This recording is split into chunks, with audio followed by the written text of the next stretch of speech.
Bonjour ou bonsoir. Aujourd'hui, la suite de l'histoire, de la compréhension sur le livre des morts tibétain, le Bardo Thodol. Installez-vous confortablement, prenez position, fermez les yeux pour un instant et soyez tout à l'écoute de ce qui suit. Car une âme généreuse et compatissante peut se sentir irrésistiblement attirée par une réincarnation agréable et de choisir sa famille, l'endroit, le lieu où elle pourrait continuer à exprimer ses qualités à plus grande échelle. Et une personne qui porte en elle une profonde culpabilité ou honte pourrait être magnétiquement attirée par des situations difficiles ou restrictives, cherchant inconsciemment à équilibrer son karma par la souffrance. Les détails les plus fascinants sur la manière de rester conscient pendant cette phase et d'influencer réellement ses choix, plutôt que de se laisser emporter par des schémas, souvent inconscients. Ils font partie des sujets que nous devons explorer en profondeur. Car vous n'êtes pas une victime passive des circonstances qui vous assignent au hasard pour votre prochaine vie. Vous devez être un participant, une participante active, dont le niveau de conscience de soi détermine directement l'éventail des options qui s'offrent à vous. Dans le livre des morts, les maîtres décrivent des âmes planant autour de parents potentiels, attirés par des fils invisibles de karma et de psychologie. Ils peuvent voir un couple et ressentir un sentiment irrésistible d'appartenance, de réconfort, voire de dysfonctionnement familier qui leur rappelle leur ancien foyer. L'idée clé est que la conscience peut l'emporter sur ces attirances automatiques. Cela correspond parfaitement à ce que nous savons aujourd'hui sur la conscience et la mécanique quantique. L'effet d'observation en physique nous montre que la conscience influence directement la réalité au niveau le plus fondamental. Et les maîtres tibétains appliquaient ce principe à la décision la plus importante que vous aurez jamais à prendre, celle du choix des circonstances de votre prochaine existence. Ce qui rend cette reconnaissance ou cette connaissance si puissante est son application bien plus pratique. Dès maintenant, alors que vous êtes encore sous forme physique, bien vivant ici sur la Terre, vous pouvez commencer à vous préparer à ces transitions. Vous pouvez vous familiariser avec ces états par la méditation. Étudier les signes et les opportunités spécifiques décrits dans le texte et surtout développer le type de conscience inébranlable qui ne panique pas face à des expériences qui dépassent la réalité ordinaire.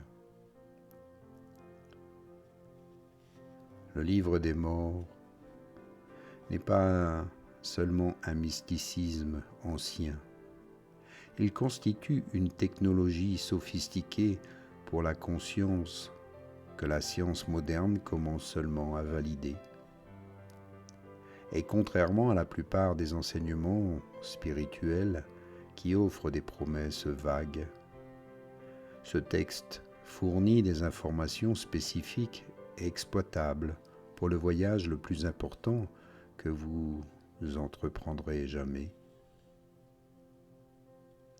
Voici ce que les anciens ont compris et qui change tout au sujet de la mort, de la renaissance et de la raison pour laquelle la plupart des âmes finissent par être piégées dans des cycles de souffrance qu'elles n'ont jamais consciemment choisis.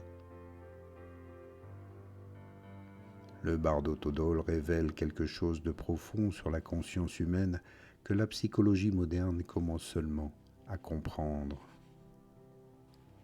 Au moment de la mort, lorsque votre corps physique ne peut plus ancrer votre conscience, vous ne perdez pas cette conscience. Vous rencontrez ce que le texte appelle la pure reconnaissance. Il s'agit de votre conscience nue dépouillée de tous les repères familiers qui définissent normalement votre sens de soi. Imaginez que vous ayez passé toute votre vie dans une pièce faiblement éclairée et que soudain quelqu'un ouvre les rideaux pour laisser entrer la lumière brillante du soleil. Votre premier réflexe n'est pas d'apprécier la lumière, mais de vous protéger les yeux et de vous réfugier dans l'obscurité familière. C'est exactement ce qui arrive à la plupart des âmes pendant le processus de la mort. Le Bardo Todol ne se contente pas de décrire ce qui se passe après la mort. Il fournit des instructions spécifiques, étape par étape, pour maintenir la conscience pendant l'expérience la plus bouleversante qu'une conscience humaine puisse rencontrer. Lorsque vous mourrez, vous êtes confronté à des lumières d'une intensité incroyable, des lumières pures et claires qui représentent la libération complète du cycle de la renaissance. Et voici le point crucial, la plupart des gens fuient ces lumières avec terreur. Pourquoi ? Parce que la reconnaissance exige que vous abandonniez tout ce que vous pensez être. Chaque identité, chaque schéma émotionnel familier, chaque habitude psychologique qui a défini votre existence. Tout cela doit se dissoudre pour que la véritable libération puisse avoir lieu. Pour la plupart des âmes, cela ressemble davantage à une annihilation qu'à une libération. Ainsi, au lieu de se diriger vers les lumières brillantes et claires, la conscience gravite vers des lumières plus faibles, plus confortables, qui lui sont familières. Ces lumières plus faibles mènent directement à la renaissance physique. C'est comme une personne qui a peur des hauteurs et qui, lorsqu'elle tombe, s'agrippe instinctivement à n'importe quelle corde, même si cette corde l'attire en fait vers un gouffre plus profond. Le texte décrit des mécanismes psychologiques spécifiques qui continuent à fonctionner même après la mort physique. Vos formations mentales profondément enracinées, créées par des pensées et des émotions et des comportements répétés, continuent à fonctionner comme une sorte de gravité psychologique. Ces schémas ne disparaissent pas lorsque votre corps meurt. Ils deviennent la force invisible qui attire votre conscience vers des circonstances qui correspondent à votre paysage émotionnel familier. C'est là que cela devient vraiment intéressant. Le livre des morts fournit des descriptions détaillées de la manière dont les âmes choisissent activement leur prochaine incarnation, mais pas par le biais d'une prise de décision rationnelle. Au contraire, elles sont attirées par la reconnaissance. Elles gravitent vers tout ce qui leur semble familier, même si ce foyer était traumatisant ou destructeur. Une âme habituée à la colère ne choisit pas de naître dans une famille violente pour punir ses méfaits passés. Elle fait ce choix parce que la colère est son territoire émotionnel familier. c'est ce qu'elle reconnaît comme normal.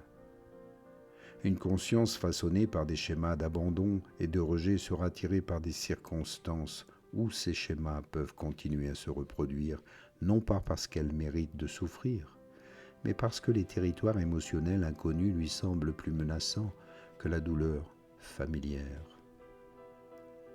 La psychologie moderne a documenté ce même phénomène chez les personnes vivantes. Le lien traumatique explique pourquoi les individus recréent souvent de manière répétée les dynamiques relationnelles néfastes. Ils ne choisissent pas consciemment le dysfonctionnement. Ils sont inconsciemment attirés par ce que leur système nerveux reconnaît comme familier, même lorsque cela leur est préjudiciable. Le bardo Todol suggère que ce même mécanisme psychologique opère pendant le processus de la mort, mais avec des conséquences bien plus profondes. Et le texte propose des pratiques de méditation spécifiques, conçues pour entraîner la conscience à maintenir sa reconnaissance pendant ces expériences bouleversantes. Il ne s'agit pas de rituels religieux, mais de techniques pratiques permettant de développer la stabilité mentale nécessaire pour faire des choix conscients plutôt que réactifs pendant le processus de la mort. Une pratique consiste à se visualiser en train de se dissoudre complètement tout en conservant une conscience parfaite. Une autre vous apprend à rester calme en présence de visions terrifiantes ou magnifiques, en la reconnaissant comme des projections de votre propre esprit, plutôt que comme des réalités extérieures. L'objectif est de développer ce que le texte appelle la reconnaissance sans crainte, c'est-à-dire la capacité à rester conscient, quelle que soit l'intensité de l'expérience. Donc prenez-en conscience ici maintenant. Vous pouvez vous entraîner par la méditation à vous y préparer déjà, ici, maintenant. Et ainsi vous pouvez contrôler la manière dont vous allez vivre dans les prochaines vies. Inspire et expire. Prends-en ici conscience. Amuse-toi peut-être simplement avec cette idée. Et moi ici, je te remercie et à bientôt. Namasté.